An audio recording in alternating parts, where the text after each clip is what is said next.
ನೀವೀಗ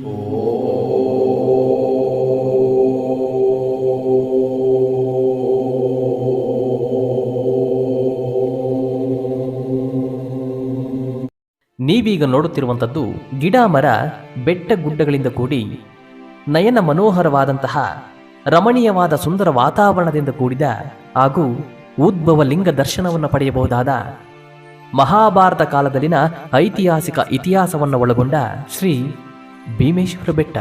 ಈ ಕ್ಷೇತ್ರವು ಚಿಕ್ಕಬಳ್ಳಾಪುರ ಜಿಲ್ಲೆ ಗೌರಿಬಿದನೂರು ತಾಲೂಕಿನ ಮಂಚೇನಹಳ್ಳಿಯಿಂದ ದೀಪಾಳ್ಯಕ್ಕೆ ತೆರಳುವ ರಸ್ತೆಯಲ್ಲಿ ಈ ಕ್ಷೇತ್ರ ಕಂಡುಬರುತ್ತದೆ. ಇದು ಬೆಂಗಳೂರಿನಿಂದ ಸುಮಾರು 100 ಕಿಲೋಮೀಟರ್ ಅಂತರದಲ್ಲಿದೆ. ಇಲ್ಲಿನ ಪ್ರಧಾನ ಅರ್ಚಕರಾದ ಶ್ರೀ ರುದ್ರಮುನಿ ಸ್ವಾಮಿಯವರ ಬಳಿ ಇಲ್ಲಿನ ಐತಿಹಾಸಿಕ ಚರಿತ್ರೆಯನ್ನ ತಿಳಿಯೋಣ.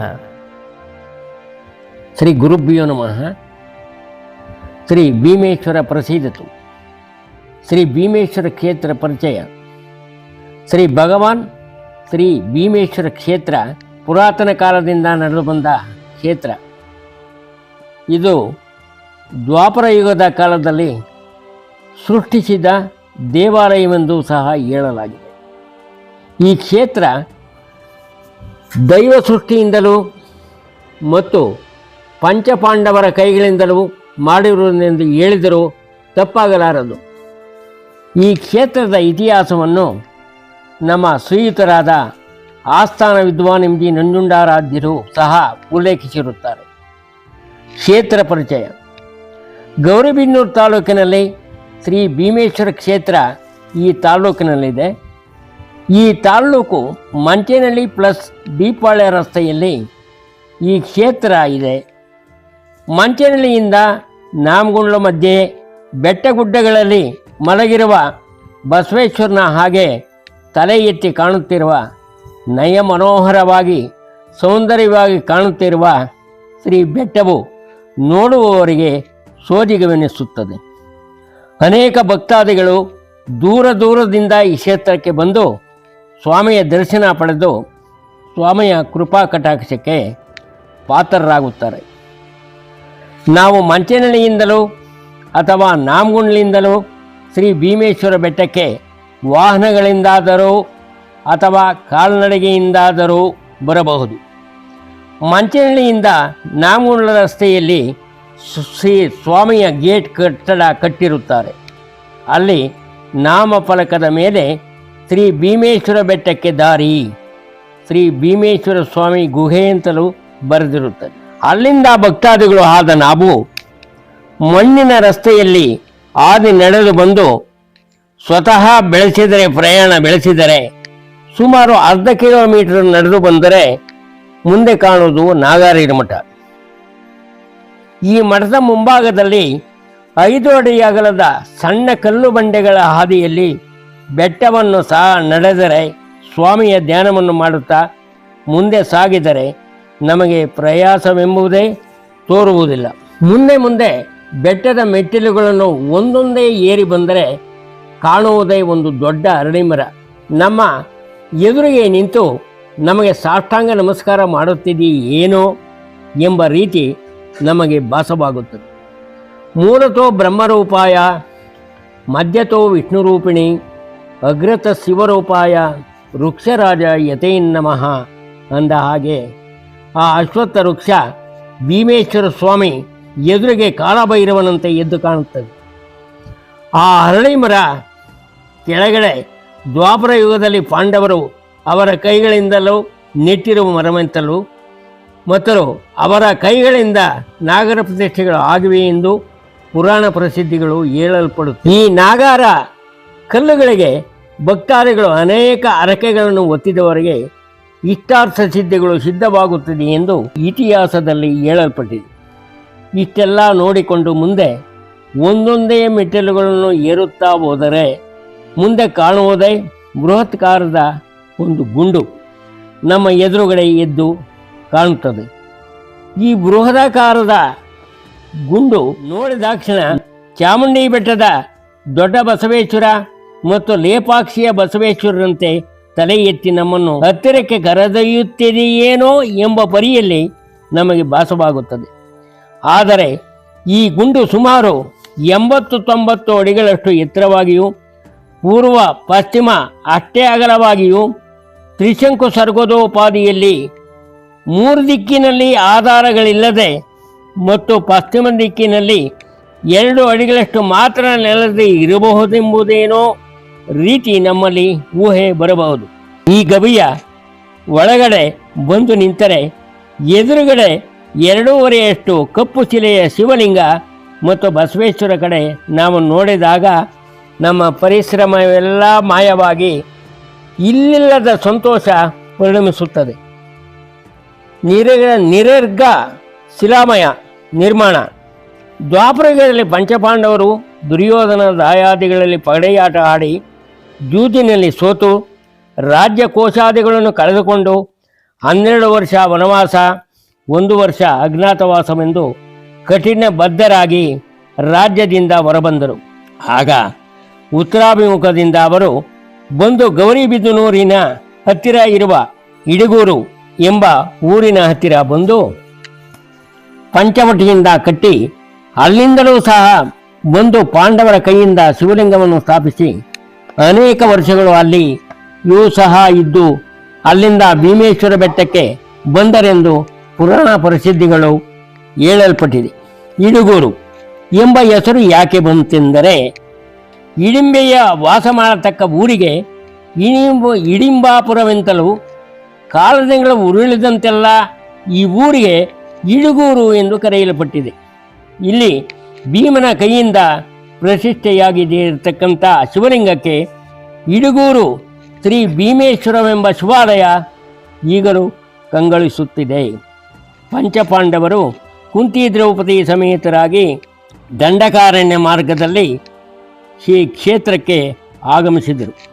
ಆಗ ಪಾಂಡವರು ಇಲ್ಲಿನ ವೈಪರೀತ್ಯವನ್ನು ಸೃಷ್ಟಿ ಸೌಂದರ್ಯವನ್ನು ಆಪ್ಯಾಯಮಾನವಾಗಿ ಎಲ್ಲರೂ ಕುತೂಹಲದಿಂದ ವೀಕ್ಷಿಸಿ ಇಲ್ಲಿಯೇ ಎಲ್ಲರೂ ಅನೇಕ ವರ್ಷಗಳ ಕಾಲ ಇರಬೇಕೆಂಬ ಹಂಬಲ ತಲೆದೋರಿದ್ದರಿಂದ ಆಗ ಇಲ್ಲಿ ಒಂದು ಗುಂಡನ್ನು ನಿರ್ಮಾಣ ಮಾಡುವುದಕ್ಕೆ ಪ್ರಯತ್ನಪಟ್ಟರೆಂಬ ಪ್ರತೀತಿ ಇದೆ.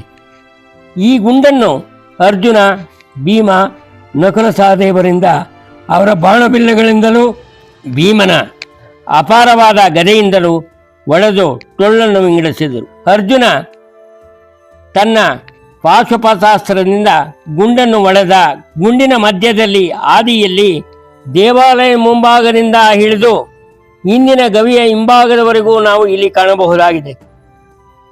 ಮತ್ತು ಭೀಮನ ಗದೆಯಿಂದ ಸಮತೋಲನ ತೂಕವಿರಲೆಂದು ಪಶ್ಚಿಮದ ಕಡೆ ಗದೆಯಿಂದ ಒಡೆದು ಉರುಳಿಸುವ ಗುಂಡು ಇತಿಹಾಸ ನಮ್ಮ ಎದುರುಗಡೆಗೆ ನಾವು ಸ್ವಯಂ ನೋಡಬಹುದಾಗಿದೆ. ಮತ್ತು ಎಲ್ಲರೂ ಸೇರಿ ಗಟ್ಟಿಯಾದ ಗುಂಡನ್ನು ಟೊಳ್ಳನ್ನು ಮಾಡಿ ಮನೆಯನ್ನು ಮಾಡಿ ಇಲ್ಲಿಯೇ ವಾಸ ಮಾಡಿದ್ದಾರೆಂದು ಪುರಾಣದಲ್ಲಿ ಹೇಳಲ್ಪಟ್ಟಿದೆ. ಶಿವನ ಪ್ರತ್ಯಕ್ಷ ದರ್ಶನ. ಹೀಗೆ ಮನೆಯನ್ನು ಮಾಡಿ ಹಣ್ಣು ಹಂಪಲುಗಳನ್ನು ಸೇವಿಸುತ್ತಾ ಕಾಲ ಕಳೆಯುತ್ತಾ ಇದ್ದರು. ಒಂದು ದಿನ ರಾತ್ರಿ ಪಂಚಪಾಂಡವರು ಕುಂತಿ ದ್ರೌಪದಿ ಸಮೇತ ಈ ಗುಂಡಿನ ಕೆಳಗೆ ಮಲಗಿರುವಾಗ ಆಟಗಳನ್ನು ಹೊಡೆಯುತ್ತಾ ಅಣ್ಣ ತಮ್ಮದರು ಸಂತೋಷದಲ್ಲಿ ಇರುವಾಗ ಅರ್ಜುನ ಭೀಮನನ್ನು ಅಟ್ಟಹಾಸದಿಂದ ಹೇಳಿದಂತೆ, ತಮ್ಮನಾದ ಭೀಮಸೇನನೇ, ನಾನು 12 ವರ್ಷಗಳ ಕಾಲ ಸತತವಾಗಿ ತಪಸ್ಸು ಅನುಷ್ಠಾನಗಳನ್ನು ಮಾಡಿ ಶಿವನ ಕಡೆಯಿಂದ ಪಾಶುಪತಾಸ್ತ್ರವನ್ನು ಪಡೆದುಕೊಂಡಿದ್ದೇನೆ. ಆದರೆ ನಿನಗೆ ಶಿವನ ಮೇಲೆ ಭಕ್ತಿ ಇದೆಯೇ, ನನ್ನಷ್ಟು ಭಕ್ತಿ ಇದೆಯೇನೋ ಅಂತ ಕೇಳಿದನಂತೆ ತಮ್ಮನ್ನ. ಈ ಜಾಗದಲ್ಲಿ ಕೇಳಿದನಂತೆ.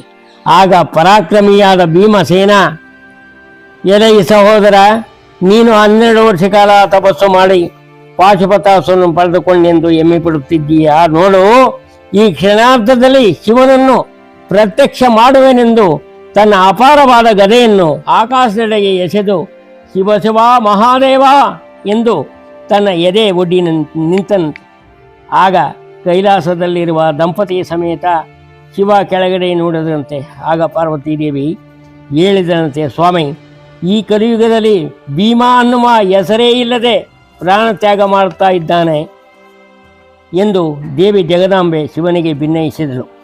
ಆಗ ಪರಮೇಶ್ವರನು ಅಂತರಿಕ್ಷದಲ್ಲಿ ಗದೆಯನ್ನು ಹಿಡಿದು ಇಲ್ಲಿ ಪ್ರತ್ಯಕ್ಷನಾದ ಆಗ ಶಿವ ಭೀಮನನ್ನು ಕುರಿತು ನನ್ನನ್ನು ಬರಮಾಡಿಕೊಳ್ಳಲು ಕಾರಣವೇನೆಂದು ಕೇಳಲು ನಡೆದ ವೃತ್ತಾಂತವನ್ನು ಶಿವನಿಗೆ ತಿಳಿಸಿ ಭೀಮಸೇನ ಚರಣಾರವಿಂದಗಳಿಗೆ ಸಾಷ್ಟಾಂಗವೆರಗಿದನು. ಆಗ ಶಿವ, ನಾನು ಇಲ್ಲಿಯೇ ಲಿಂಗರೂಪದಲ್ಲಿ ಪಾತಾಳಕ್ಕೆ ಹೋಗಬೇಕೆಂದು ಲಿಂಗರೂಪ ಧರಿಸಿದನಂತೆ ಇತಿಹಾಸ ಹೇಳಲ್ಪಟ್ಟಿದೆ. ಮತ್ತು ಅನೇಕ ವರ್ಷಗಳು ಪಾಂಡವರು ಇಲ್ಲಿಯೇ ನೆಲೆಸಿ ಭೀಮನ ಕೈಗಳಿಂದಲೂ ಪೂಜಿಸಲ್ಪಟ್ಟಿರುವ ಇಲ್ಲಿಯೇ ನೆಲೆಸಿ ಭೀಮೇಶ್ವರ ಸ್ವಾಮಿ ಎಂಬ ನಾಮಾಂಕಿತವಾಗಿದೆ. ಮತ್ತು ಇಲ್ಲಿ ನೋಡಬೇಕಾದ ಇತಿಹಾಸ ನಾವು ನಮ್ಮ ಅಕ್ಷಿಗಳಿಂದಲೂ ನೋಡಬಹುದಾಗಿದೆ. ಒಂದು ದಿನ ಪಾಂಡವರು ಎಲ್ಲರೂ ಶಿವಲಿಂಗ ಪೂಜೆ ಕೈಂಕಾರ್ಯಗಳನ್ನು ಮಾಡುತ್ತಿರುವಾಗ ಹಿಡಿಂಬೆ ಭೀಮ ಪರಾಕ್ರಮ ಮತ್ತು ಭಕ್ತ ಪರಾಕ್ರಮಶಾಲಿಯನ್ನು ಬಲಶಕ್ತಿಯನ್ನು ನೋಡಿ ಇಲ್ಲಿ ಹಿಡಿಂಬೆ ಭೀಮನನ್ನು ಮದುವೆಯಾಗಬೇಕೆಂದು ಹಂಬಲದಿಂದ ಶಿವನ ಸಾನ್ನಿಧ್ಯಕ್ಕೆ ಬಂದಳೆಂಬ ಇತಿಹಾಸ ಕೂಡ ಇಲ್ಲಿಯೇ ಇದೆ ಎಂದು ಹೇಳಿದರೂ ತಪ್ಪಾಗಲಾರದು. ಏಕೆಂದರೆ ಈ ಹಿಂದೆ ನಮ್ಮ MGN ಅವರ ವಿರಚಿತದಲ್ಲಿ ಪುಟ್ಟ ಹೊತ್ತಿಗೆಯಲ್ಲಿ ಭೀಮೇಶ್ವರ ಕ್ಷೇತ್ರಗಳು ಇದನ್ನು ಬರೆದಿರುತ್ತಾರೆ. ಆಗ ಭೀಮ ತನ್ನ ಅಪಹಂಕಾರವನ್ನು ತಗ್ಗಿಸುವುದಕ್ಕೋಸ್ಕರ ಈ ಶಿವಾಲಯದ ಗುಂಡಿನ ಮುಂದೆ ಕಲಿಯುಗದಲ್ಲಿ ಬೆಟ್ಟದ ಮೇಲಿಂದ ದೊಡ್ಡ ಗುಂಡುಗಳು ಮಳೆಗಾಲದಲ್ಲಿ ಜರುಗಿ ಇದಕ್ಕೆ ಒಡೆದು ಅಪಾಯವಾಗದೇ ಇರಲೆಂಬ ಉದ್ದೇಶದಿಂದ ಮೇಲಿನಿಂದ ಹಿಡಿಂಬೆ ಕೈಯಲ್ಲಿ ಒಂದು ಗುಂಡನ್ನು ಶಿವಾಲಯದ ಗುಂಡಿಗೆ ಪಶ್ಚಿಮಕ್ಕೆ ತಂದು ಅವಳ ಕೈಯಿಂದ ತಳ್ಳಿಸನೆಂದು ಪ್ರತೀತಿ ಇದೆ. ಮತ್ತು ಶಿವಾಲಯದ ಒಳಗಡೆ ಭೀಮನ ಕೈಯಿಂದ ಪ್ರತಿಷ್ಠೆವಾದ ಬಸವೇಶ್ವರ ಲಿಂಗವು ದೇವಾಲಯ ಒಳಗಡೆ ಮಧ್ಯಭಾಗದಲ್ಲಿ ಇವೆ. ಆಗ ಭೀಮ ಈ ಶಿವಾಲಯದ ಗುಂಡು ಸಮೇತ ಸಮತೋಲನವಿರಲೆಂದು ಪಶ್ಚಿಮದ ಕಡೆ ತಳಿಸಿದ ಗುಂಡನ್ನು ಹಿಡಿಂಬೆ ಕೈಯಿಂದ ತನ್ನ ತಲೆಯ ಮೇಲೆ 2 ಗುಂಡಗಳನ್ನು ಒರೆಸಿ ಶಿವಾಲಯ ಗುಂಡಿನ ಮೇಲೆ ಶಿವಲಿಂಗದ ಮೇರೆಗೆ ಬಂದು ಗುಂಡನ್ನು ಮತ್ತು ಬಸವೇಶ್ವರ ಜಾಗದಲ್ಲಿ ಮೇಲುಗಡೆ ಇರಿಸಿದನೆಂದು ಪ್ರತೀತಿ ಇದೆ. ಈ ಶಿವಾಲಯದ ಒಳಗಡೆ ಮೇಲಿರೋ ಗುಂಡುಗಳನ್ನು ನೋಡಬೇಕಾದರೆ ನಾವು 10 ಸಮಯದಲ್ಲಿ ಕೆಳಭಾಗದಿಂದಲೇ ನೋಡಬಹುದಾಗಿದೆ. ಮತ್ತು ಬೆಟ್ಟದ ತುದಿಯಲ್ಲಿ ಕಾರ್ತೀಕ ಮಾಸ ಕಡೆಯ ಸೋಮವಾರ ಬೆಟ್ಟದ ತುದಿಯಲ್ಲಿ ಜೀವಿಗೆಯನ್ನು ಹಚ್ಚಿಕೊಂಡು ಪೂಜಾ ಕಾರ್ಯಕ್ರಮಗಳನ್ನು ಮಾಡುತ್ತಿರುತ್ತಾರೆ. ಮತ್ತು ಈ ದೇವಾಲಯದ ಸ್ವಾಮಿಯ ಎದುರಿಗೆ ಸ್ವಾಮಿಯ ಕಾವಲಿಗಾಗಿ ಕಾಲಭೈರವನನ್ನು ಪ್ರತಿಷ್ಠಿಸಲಾಗಿದೆ. ಶಿವಲಿಂಗ ಹುಟ್ಟಿದೆಯೇನೋ ಪ್ರತಿಷ್ಠೆ ಮಾಡಿರುವುದೇ ಅನ್ನುವ ಉದ್ದೇಶಕ್ಕಾಗಿ ಇಲ್ಲಿ ನಡೆದು ಒಂದು ಇತಿಹಾಸ ನಿಮ್ಮ ಮುಂದಿದೆ. ಈ ಕ್ಷೇತ್ರದ ಅಕ್ಕಪಕ್ಕದ ಗ್ರಾಮದ ಮಿಣಕನಗೋರಿಕೆ ಗ್ರಾಮ. ಆ ಗ್ರಾಮದ ಸಜ್ಜನ ವಿಧೇಯ ಗಾಣಿಗರ ಮಲ್ಲಪ್ಪ ಎಂಬಾತ ಬಹಳ ದೈವಭಕ್ತ. ದೇವತಾ ಕಾರ್ಯಗಳೆಂದರೆ ಅಷ್ಟೇ ಶ್ರದ್ಧೆಯಿಂದ ಕೆಲಸ ಮಾಡತಕ್ಕ ಶಿವಭಕ್ತ ನೆನೆಸಿಕೊಂಡಿದ್ದ. ಶ್ರೀ ಭೀಮೇಶ್ವರ ಗೇಟಿನಿಂದ ನಾಮಗುಳ್ಳ ಮಧ್ಯೆ ಒಂದು ಶಿವಾಲಯವಿತ್ತು. ಅದು ಚೋಳರಾಜೇಂದ್ರನ ಕೈಯಿಂದ ಕಟ್ಟಲ್ಪಟ್ಟ ಶಿವ ದೇವಾಲಯ ಮತ್ತು ಆತನ ಕೈಯಿಂದ ಪ್ರತಿಷ್ಠಾಪಿಸಲ್ಪಟ್ಟ ಶಿವಬಸವೇಶ್ವರ ಈಗಲೂ ಕಂಗಳಿಸುತ್ತಿದೆ. ಚೋಳರಾಜೇಂದ್ರನ ಕಾಲದಲ್ಲಿ ಮೇಲೆ ಆ ಶಿವಾಲಯ ಪಾಳು ಬಿದ್ದಿತು. ತದನಂತರ ಗಾಣಿಗರ ಮಲ್ಲಪ್ಪ ಅದನ್ನು ಜೀರ್ಣೋದ್ಧಾರ ಮಾಡಬೇಕೆಂಬ ಹಂಬಲ ತೆರೆದೋರಿತು. ಆಗ ಮತ್ತೆ ಶಿವಾಲಯವನ್ನು ಪುನರಾರಂಭಿಸಿ ಕಟ್ಟಲು ಪ್ರಯತ್ನಪಟ್ಟನು. ಆಗ ಶಿವನ ಪ್ರೇರಣೆಯಂತೆ ಶಿವಾಲಯವೇನೋ ನಿರ್ಮಾಣವಾಯಿತು. ಆದರೆ ಈ ಶಿವಾಲಯದಲ್ಲಿ ಚೋಳರಾಜೇಂದ್ರ ಮಾಡಿರುವ ಲಿಂಗಬಸವೇಶ್ವರ ಒರಟಾಗಿರುವ ಕಾರಣಕ್ಕಾಗಿ ಮಲ್ಲಪ್ಪ ಬೇರೆ ಲಿಂಗವನ್ನು ತಂದು ಪುನರ್ ಪ್ರತಿಷ್ಠೆ ಮಾಡಬೇಕೆಂಬ ಮನದಲ್ಲಿ ಮೂಡಿತು. ಆಗಿನ ಕಾಲಕ್ಕೆ ಶ್ರೀ ಕ್ಷೇತ್ರ ಸುತ್ತಮುತ್ತಲ ಗ್ರಾಮಗಳಿಗೆ ಪ್ರಚಾರವಾಗಿ ಹಬ್ಬಿತ್ತು. ಈ ಕ್ಷೇತ್ರದಲ್ಲಿ ಮೊದಲಿನಿಂದ ದಂಡಕಾರಣ್ಯ ಪಾಂಡವರು ಅನೇಕ ವರ್ಷಗಳು ಇಲ್ಲಿಯೇ ಸ್ವಾಮಿಯ ಪೂಜಾ ಕೈಂಕಾರ್ಯಗಳನ್ನು ಮಾಡಿ ಮತ್ತೆ ಅವರು ಈಗಿನ ಚಿಂತಾಮಣಿ ಹತ್ತಿರವಿರುವ ಕೈವಾರ ಆಗಿನ ಸ್ಥಳಕ್ಕೆ ಅದರಂತೆ ವಿರಾಟನಗರವಾಗಿತ್ತು. ಆ ಕ್ಷೇತ್ರಕ್ಕೆ ಇವರು ಕ್ಷೇತ್ರದಿಂದ ಹೊರಟು ಹೋಗಿದ್ದರು. ಈ ಕ್ಷೇತ್ರದಿಂದ ಮತ್ತೆ ಮಲ್ಲಪ್ಪ ಒಂದು ದಿನ ರಾತ್ರಿ ಭಕ್ತ ಮಲ್ಲಪ್ಪ ನನ್ನ ಪ್ರೇರಣೆಯಂತೆ ಶಿಷ್ಯರ ಜೊತೆಗೂಡಿ ಹಾರೆ, ಗುದ್ದಲಿ ಮುಂತಾದ ಸಾಮಗ್ರಿಗಳನ್ನು ತೆಗೆದುಕೊಂಡು ಬೆಳಕಿನ ಮೂಲಕ ದೀವಿಗೆಗಳನ್ನು ಹಚ್ಚಿಕೊಂಡು ಕ್ಷೇತ್ರಕ್ಕೆ ಶಿಷ್ಯರ ಸಮೇತ ಧಾವಿಸಿ ಬಂದರು. ಆಗ ಸಮಯ ಸುಮಾರು 12 ಗಂಟೆ ಸಮಯದಲ್ಲಿ ಭಕ್ತ ಮಲ್ಲಪ್ಪ ಮತ್ತು ಆತನ ಶಿಷ್ಯರು ಈಗಿರುವ ಶಿವಲಿಂಗದ ಸುತ್ತ ಅಗೆಯಲಾರಂಭಿಸಿದರು. ಆಗ ಸುಮಾರು 18-20 ಅಡಿಗಳಷ್ಟು ಒಗೆದರು. ಆಗ ಇವರು ಎಷ್ಟೇ ಕಷ್ಟಪಟ್ಟರೂ ಇವರಿಗೆ ಶಿವನ ನೆಲೆ ಕಾಣಲಿಲ್ಲ.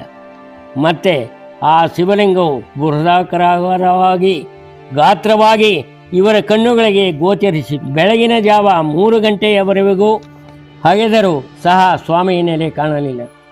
ಆಗ ಮಲ್ಲಪ್ಪ ಆತನ ಶಿಷ್ಯರು ದಿಕ್ಕು ತೋಚದೆ ಶಿವಲಿಂಗದ ಮುಂದೆ ಮೌನವಾದರು. ಆಗ ದೀರ್ಘಕಾಲವಾದ ಮೇಲೆ ಒಬ್ಬ ಯುವಕನ ಮೇಲೆ ಸ್ವಾಮಿಯ ಪ್ರೇರಣೆಯಾಗಿ ಈ ರೀತಿಯಾಗಿ ನುಡಿದಂತೆ, ಅಯ್ಯ ಮಲ್ಲಪ್ಪ, ನೀನು ಕಟ್ಟಿರುವ ಶಿವಾಲಯಕ್ಕೆ ನಾನು ಬರುವವನಲ್ಲ. ನನ್ನನ್ನು ಬೃಹದಾಕಾರ ನೋಡು. ನನ್ನ ತಳಬುಡಗಳು ಸಹ ನಿನಗೆ ಸಿಕ್ಕಿಲ್ಲವಾದ್ದರಿಂದ ನಿನ್ನ ಈ ಕಾರ್ಯಕ್ಕೆ ಕೈ ಹಾಕಬೇಡ. ಇನ್ನು ಮುಂದೆ 2 ಅಡಿಯಷ್ಟು ಅಗೆಯತೊಡಗು. ಆಗ 5 ಶಿವಲಿಂಗಗಳು ಸಿಗುತ್ತವೆ. ಅವುಗಳನ್ನು ತೆಗೆದುಕೊಂಡು ನಾನಿರುವ ಪಕ್ಕದಲ್ಲಿ ಪ್ರತಿಷ್ಠೆಗಳನ್ನು ಮಾಡಿ ಪೂಜಾ ಕೈಂಕಾರ್ಯಗಳನ್ನು ಮಾಡಿಕೊಂಡು ಹೋಗೆಂದು ಹೇಳಿ ಆ ಯುವಕ ಮೂರ್ತಿಯ ಹೋದನಂತೆ. ಆಗ ಭಕ್ತ ಮಲ್ಲಪ್ಪ ಶಿವನ ಪ್ರೇರಣೆಯಂತೆ ಈ ಜಾಗದಲ್ಲಿ ಪಾಂಡವರ ಕೈಗಳಿಂದಲೂ ಮಾಡಲ್ಪಟ್ಟ ಶಿವಾಲಯದಲ್ಲಿ ಈ ಶಿವಲಿಂಗಗಳಿಗೆ ಪಂಚಪಾಂಡವರೆಂದು ಪ್ರಖ್ಯಾತಿಯಾಗಿ ಇಂದಿಗೂ ಸ್ವಾಮಿಯ ಪಕ್ಕದಲ್ಲಿ ಪೂಜಿಸಲ್ಪಟ್ಟಿವೆ. ಶೀಘ್ರಂ ಶುಭಂ ಮಂಗಳಂ ಇತಿ ತಮ್ಮೆಲ್ಲರ ವಿಧೇಯ. ಪ್ರಧಾನ ಅರ್ಚಕರು ವೇದಬ್ರಹ್ಮಶ್ರೀ ರುದ್ರಮುನಿ ಸ್ವಾಮೀಜಿ, ಶ್ರೀ ಭೀಮೇಶ್ವರ ಕ್ಷೇತ್ರ, ಗ್ರಾಮ ಗುಂಡ್ಲಳ್ಳಿ, ಗೌರಿಬಿದನೂರು ತಾಲೂಕು, ದೀಪಾಳಿ ಹೋಬಳಿ, ಚಿಕ್ಕಬಳ್ಳಾಪುರ ಜಿಲ್ಲೆ. ವಿದ್ವಾನ್ ಪ್ರೊಫೆಸರ್ ವೇದಬ್ರಹ್ಮಶ್ರೀ ರುದ್ರಮುನಿ ಸ್ವಾಮೀಜಿ.